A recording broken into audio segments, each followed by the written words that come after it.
Stress মারাত্মক খারাপ, সেটা আমরা সবাই কম বেশি জানি বুঝি। তো স্ট্রেস থেকে যেটা হয় সেটা হচ্ছে যে আমাদের ফিজিক্যালি এটা আমাদেরকে ভীষণ বাজে রকম ভাবে হার্ম করে, এবং আমাদের বিভিন্ন জায়গায় স্ট্রেসের কিন্তু বিভিন্ন রকম ভাবে স্ট্রেস কিন্তু খুব বাজে এফেক্ট ফেলে। এটা যদিও ছোট ভিডিও, তো খুব এলাবোরেটলি এখানে বলাটা ইজ ডিফিকাল্ট। তবু আমি চেষ্টা করছি একটু একটু করে বুঝিয়ে বলার যে কিভাবে আমাদের স্ট্রেস আর কি ক্ষতি করে। যদি সবার প্রথমে ব্রেন ধরি, ব্রেনে এটা একটা ব্রেন ফগ তৈরি করে, ফোকাস ভীষণ রকম ভাবে কমিয়ে দেয়।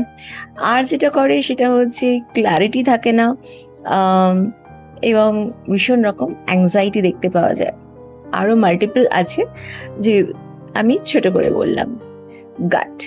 গাটের ক্ষেত্রে এটা কি করে না, নয় আপনার লুজ মোশন হচ্ছে, নয় আপনার কনস্টিপেশন হচ্ছে, বা ইরিটেবল বল সিনড্রোম হতে পারে, ব্লোটিং, এটা একটা ভীষণ হজমের সমস্যা, ইনডাইজেশন, এই সমস্ত কিছুর কারণে কিন্তু স্ট্রেস। কার্ডিওভাস্কুলারের ক্ষেত্রে যেটা হয় সেটা হচ্ছে প্রেশার বাড়ে, প্রেশার কমে, হাই ব্লাড প্রেশার দেখতে পাওয়া যায়, মেইনলি হাই কোলেস্ট্রল দেখতে পাওয়া যায়, হার্ট অ্যাটাকের চান্স থাকে, স্ট্রোকের চান্স থাকে, বেড়ে যায়।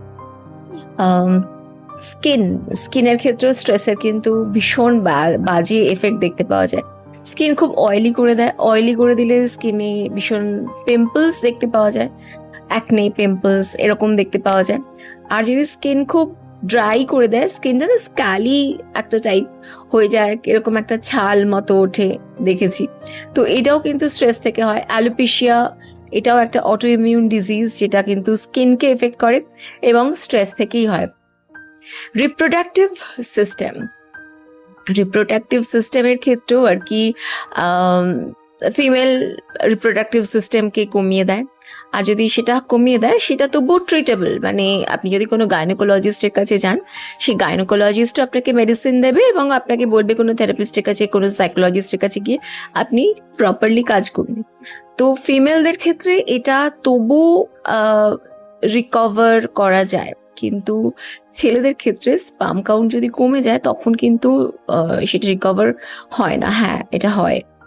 আর হচ্ছে জয়েন্ট পেন, মাসল পেন, এগুলোও কিন্তু এক্সেসিভ স্ট্রেস থেকে দেখা যায়। হয়তো পরের দিন আপনার কোনো প্রেজেন্টেশন আছে বা কোথাও কোনো বলতে যাওয়া আছে। আমার নিজেরও হয় যে অনেক সময় হাঁটু কাঁপে, যখন আমি অনেক লোক থাকি, যেখানে আমি অ্যাড্রেস করছি মেন্টাল হেলথ নিয়ে, আমি সেখানে হয়তো বলতে গেছি মেন্টাল হেলথ নিয়ে, তো আমার কিন্তু হাঁটু কাঁপে।